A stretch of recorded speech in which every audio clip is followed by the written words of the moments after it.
உடல் வளர்ப்போம், உயிர் வளர்ப்போம். மீண்டும் உங்களை சந்திக்கிறதுல மகிழ்ச்சி அடைகிறேன். போன வாரம் நிறைய விஷயங்களை பற்றி பேசியிருந்தோம், பாடி பில்டிங்கை பற்றி. அதில் வந்து நிறைய நேயர்கள் வந்து பார்த்திங்கன்னா சில சந்தேகங்களை கேட்டிருக்காங்க, வாட்ஸ்அப் மூலிமா கேட்டிருக்காங்க. ஸோ அதை பற்றி தான் பேச வந்திருக்கேன். இந்த சம்மர் காலத்தில் எக்ஸசைஸ் பற்றி நிறைய கேட்டிருந்தாங்க. ஸோ அதை பற்றி நான் உங்களுக்கு சொல்ல வந்திருக்கிறேன். வாட்ஸ்அப் நிறைய நியூஸ் வந்திருந்தது. இந்த ஸ்டோன் உள்ளவங்க நிறைய பேருக்கு வந்து ஸ்டோன் இருக்குது மாஸ்டர், நாங்கள் வந்து ஒர்க் அவுட் பண்ணலாமான்னு கேட்டிருந்தாங்க. ஸ்டோன் இருக்கவங்க வந்து பார்த்தீங்கன்னா நார்மலாக வந்து நீங்கள் ஒர்க் அவுட் பண்ணும்போது பாடியில் வந்து வாட்டர் வந்து அதிகமாக டீஆக்டிவேட் ஆகும். அப்போது நீங்கள் அதிகமாக எடுக்கிற தண்ணியை விட அதிகமான மோர் தண்ணி எடுக்கணும். நீங்கள் நார்மலாக 3 லிட்டர் குடிக்கிறீங்கன்னா அதிக விட 2 லிட்டர் எக்ஸ்ட்ரா எடுக்கிற மாதிரி இருக்கணும். ஒர்க் அவுட் டைம்லேயே நீங்கள் 1 லிட்டர் 1 லிட்டர் தண்ணி குடிக்கிற மாதிரி இருக்கணும். அதேமாதிரி பார்த்தீங்கன்னா ரொம்ப ஹெவியான ஒர்க் அவுட் நீங்கள் பண்ணக்கூடாது. சம்மர் சீசனில் கொஞ்சம் கம்மியான ஒர்க் அவுட் பண்ணிக்கிட்டு நிறைய தண்ணி எடுங்க. தண்ணி எடுத்தால் உங்களுக்கு ஒரு பிரச்சனை கிடையாது. அதே மாதிரி ஏஜ்டு பர்சன்ஸ் இப்போ வந்து நிறைய பேர் கேட்டிருந்தாங்க, மாஸ்டர் நாங்கள் வந்து இப்போ சம்மர் காலத்தில் வந்து எப்படி மாஸ்டர் ஒர்க் அவுட் பண்ணணும் அப்படின்னு கேட்டிருந்தாங்க. ஏஜ்டு பர்சன் நான் சொல்கிறது என்னென்னா வந்து பார்த்தீங்கன்னா ரொம்ப ஹெவியான ஒர்க் அவுட்டை நீங்கள் தவிர்த்துட்டு லைட்டான ஒர்க் அவுட்டாக பண்ணிவிட்டு அதே மாதிரி கார்டியோ கொஞ்சம் நல்லா வாக்கிங் நல்லா பண்ண ஆரம்பிங்க. வார்ம் அப் மாதிரி ஒர்க் அவுட் பண்ணுங்கள். ரொம்ப ஹெவியான ஒர்க் அவுட்டில் வந்து எடுத்துக்காதீங்க. அது ஒரு விஷயம் பார்த்துக்குங்க. பெண்களும் அப்படி தான். நிறைய பெண்கள் வந்து இப்போ சம்மரில் வந்து மாஸ்டர் தண்ணி சரியாக குடிக்க மாட்டோம், ஒர்க் அவுட் பண்ணலாமா அப்படின்னா தண்ணி குடிக்காமல் ஒர்க் அவுட் பண்ணக்கூடாது. தண்ணி வந்து 4லேருந்து 5 லிட்டர் வந்து சம்மர் காலத்தில் கண்டிப்பாக நீங்கள் எடுக்கணும். அதுக்கப்புறம் தான் நீங்கள் ஒர்க் அவுட் பண்ணணும். சம்மரில் வந்து பார்க்கும்போது ஒர்க் அவுட்ன்றது வந்து ரொம்ப ஹெவியாக இல்லாமல் லைட் ஒர்க் அவுட்டாக பண்ணிக்கிட்டு நிறைய தண்ணி குடிக்கணும். அதே மாதிரி டயட்டு சம்மரில் வந்து பார்த்தீங்கன்னா நிறைய டயட்டை பற்றி கேட்டிருந்தீங்க. டயட்டுன்னு ஒன்றுமே இல்லை, எல்லாம் சொல்கிற மாதிரி தான் இருக்கும். டயட் தண்ணி நிறைய குடிங்க, வாட்டர் கண்டென்ட் அதிகமாக உள்ள ஃப்ரூட்ஸ் நிறைய சாப்பிடுங்க, வெஜிடபிள்ஸ் நிறைய வாட்டர் கண்டென்ட் உள்ள அதிகமாக உள்ள வெஜிடபிள்ஸ் நிறைய எடுங்க. அது வந்து அதேமாதிரி ஸ்பைஸியாக சாப்பிட்றத தயவு செஞ்சு அவாய்ட் பண்ணுங்கள். ஆயிலியாக எதுவுமே சாப்பிடாதீங்க.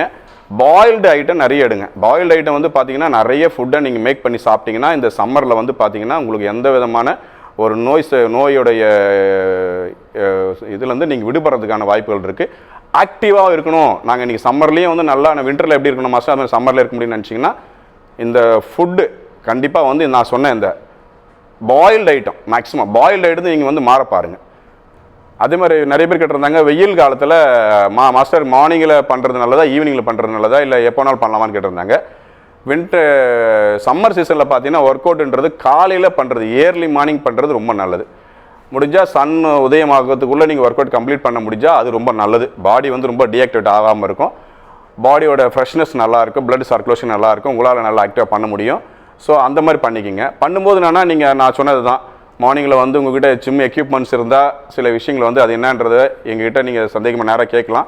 அதுக்கான விளக்கத்தை நான் தரேன்னு சொல்லியிருக்கிறேன்.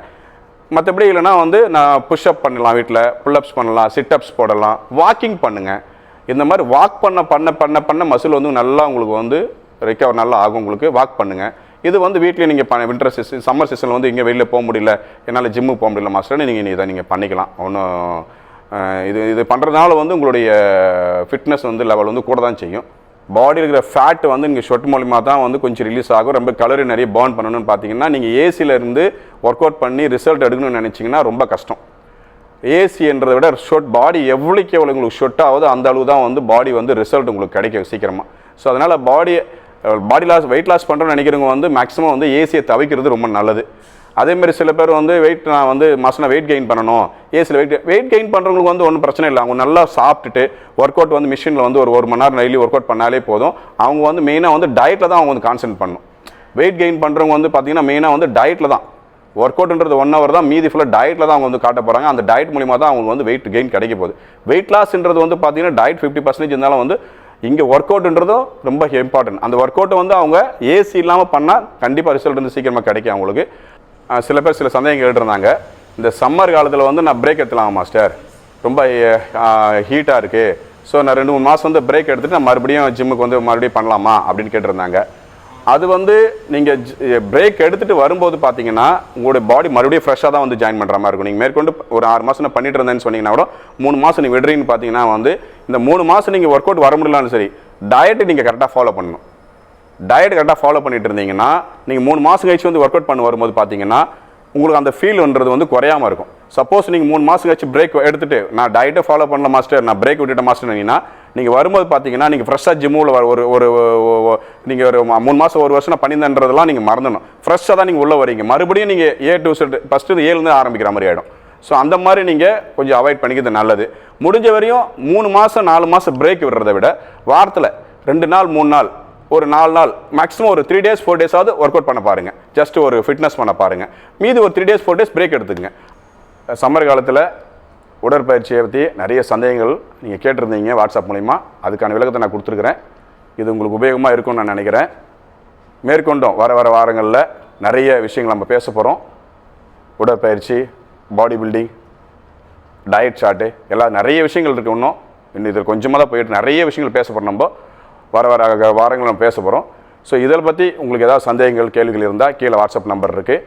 அந்த நம்பரில் நீங்கள் தெரிவிங்க. நான் அதுக்கான விளக்கம் நான் தரேன். இல்லை நேராக என்னை சந்திக்கணும்னு ஆசைப்பட்டீங்கன்னா சென்னை OMR துறை பக்கத்தில் DNA ஃபிட்னஸ் ஸ்டுடியோ. என்னுடைய அட்ரஸ், ஃபோன் நம்பர் வந்து கீழே டிஸ்கிரிப்ஷனில் இருக்குது.